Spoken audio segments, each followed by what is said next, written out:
Helen Ó Murchú. Ní Helen Ó Murchú, níor thugus riamh sin orm héna Helen Ó Murchú. Agus is asráchaile chun de limnigdom, agus gaeltacht chéiríam ó gaeltacht sa riamh, is ána chomar leis na pástíín ó a bhéad aróg mar sin de.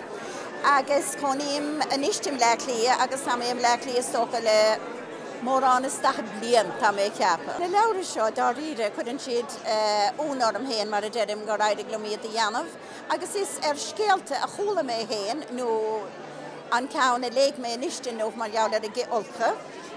Bhuineann sé le rud a léig mé ar a bhalla ó hena fápéir a bhíomh crocha in óstáin. Ní lisa go céan áit ag I drálí nó ar an daingan ag I géirí cinnte. Agus na trí chin éile an ceann a bhuineann le móin luch, bhuineann sé le máid dhúchas héin ráchéile. An ceann a bhuineann leis an poc ar bhuile, bhuineann sé sin leis scéal béalidis. Agus bhfuil lisa goibh an cearú ceann tá sé de rúta glána gom.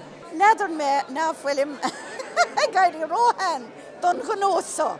Ag na leabhar eile a dhéanana spéiscéile is leabhar mór tirtúil ar an Gaeilge mór facts about Irish, agus trí chéin a dhéanana sa fáilseachán ábhar spiridácha, ceistin in na linge, a bhuineann leis na rudaí go léir atá déanamh sciime doing I láthair na huaide, an dar a ceann de bhain sé leis an áit na bhfuil cónaí orm anist, sé sin le rá túisgurt le clia, agus finnegáil agus a bheitdal timpplain san a féchant ar na seaníir smuoi go léir atá ann, agus an tríú ceann atá díreach tacacha an tidachas catlichach ósrúdé gur rud chunspóideach I láthair na huaide a le héad.